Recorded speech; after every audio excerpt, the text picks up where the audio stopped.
Hey, I'm Liz from No Trace. Welcome back to my channel. In this video, I'm going to show you how to put together a super simple DIY zero waste travel kit so that you can avoid trash when you're on the go. My family and I like to take road trips around the West Coast every summer, and we try really hard to avoid creating trash in the process of traveling. But there are moments where it's kind of unavoidable and things happen. Like last summer, we were headed to a national forest to camp for a night, and we were planning to get dinner. When we got off the exit somewhere near the national forest, we were hoping to get some outdoor dining because of COVID and to minimize trash. Nobody was letting us bring our own containers, so outdoor dining was kind of our only option.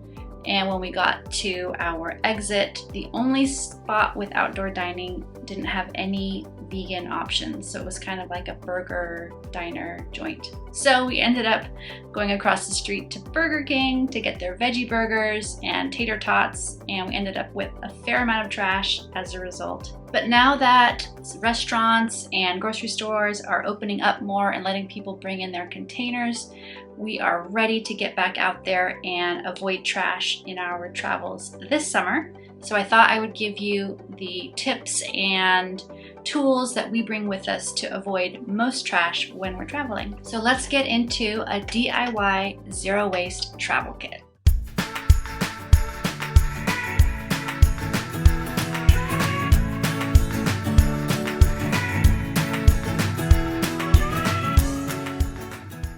And one quick caveat, when we travel, we're often in a car and we don't have to travel super light, so we tend to bring a little bit of extra gear just in case we are ready for whatever the options are on the road. So you might be able to simplify your kit more than we do, so absolutely go for it if you don't need quite as many of these tools. All right, the first part of our travel kit is a travel mug for hot drinks like coffee or tea, or specialty beverages like the kids might want a vegan frappuccino once in a while. So I try to bring one travel mug for anyone who might want a special drink when we're out on the go, like the kids and I. My partner doesn't need any fancy drinks, so we don't bring one for him, but we do bring one for each of the kids and I. Second thing is a trusty water bottle.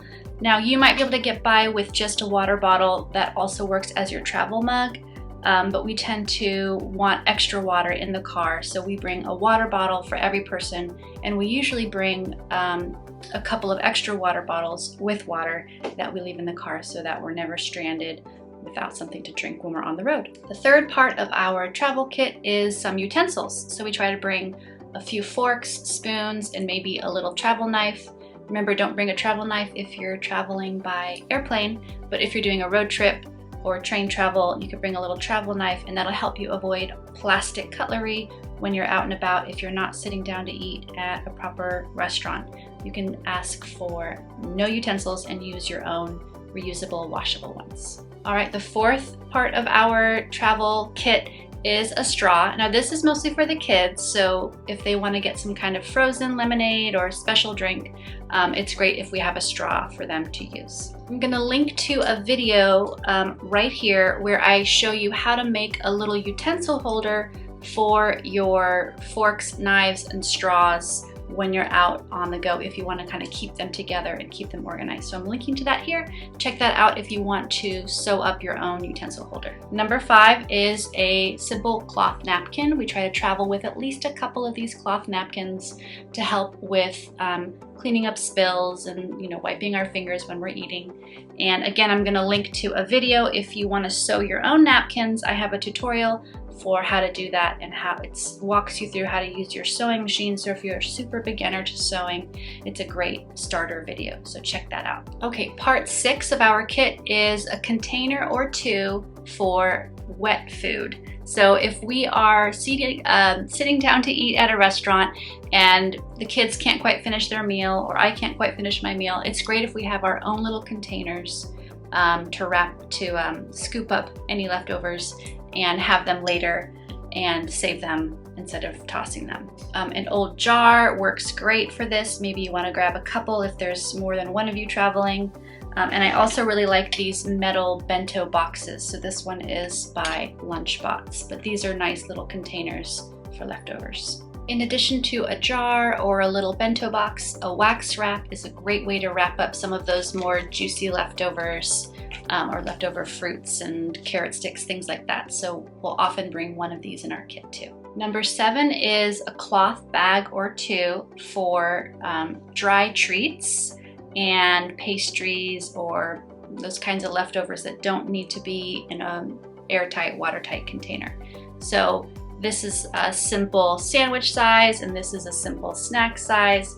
I am going to link to a video on how to make your own right here. So if you want to sew up your own little sandwich size and snack size reusable washable bags, make sure that you check that out. I also do have these for sale in my shop if you want to snag some already made. All right, number 8 is shopping bags. So depending on how long you're going to be traveling for, you'll probably need to go to the store. So don't forget to bring your own reusable bags, including your drawstring bags for your fruits and veggies and bulk goods. Now, I'll usually package up most of the parts of our travel kit into one of my little drawstring bags, and we'll just kind of leave this in the trunk or the back seat of the car, and it's there for us whenever we need it. I don't need to necessarily carry it around in my purse everywhere we go, but we have it handy for when we do go out to eat or when we do go shopping. The 9th part of our zero waste travel kit is a compost container. So we'll usually bring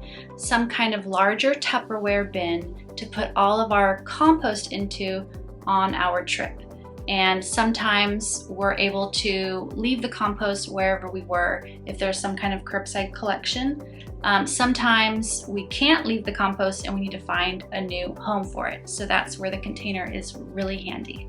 If you are traveling and need to find somewhere to take your compost, sharewaste.com and litterless.com are both really great resources for taking compost when you're on the go. And I'm going to link to both of those below so you can get onto those websites and try to find some place near you that'll take your compost for you.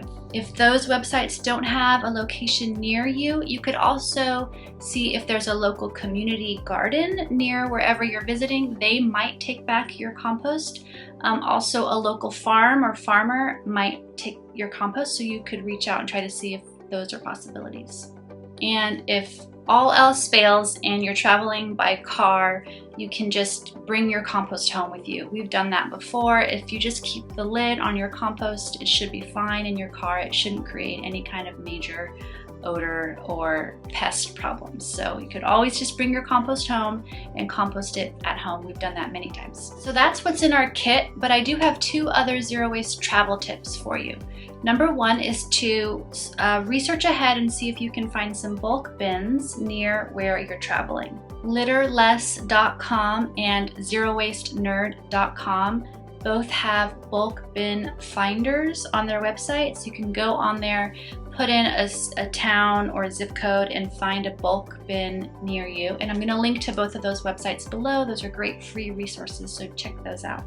And my second tip for you is to try to plan ahead and bring some really awesome zero waste snacks. If you have lots of non-perishable snacks or fruits and veggies that travel really well, you'll be able to avoid those last minute impulse buys that might lead to some trash. So it helps to plan ahead and try to bring some really yummy options to stave off any hunger or last minute fast food stops. When we're traveling, we try to make sure we're stocked up on really yummy snacks from the bulk bins that both of my kids like, and we'll also bring some local bread, a couple loaves of bread from our local bakery, and some yummy spreads, either ones that we'll make like cashew cheese or hummus, or ones that we can find in glass at the store when we're trying to avoid plastic. that's how you can create your own DIY zero waste travel kit. I really hope that you found this video helpful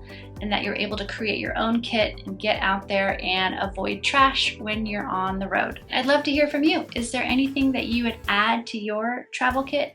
Or is there anything that you absolutely know you don't need in your travel kit? So leave a comment below. I'd love to hear from you. And don't forget to give this video a thumbs up and subscribe to the No Trace channel. We put out new videos every week on zero waste living tips and zero waste sewing tutorials. So I'll see you again very soon. Bye!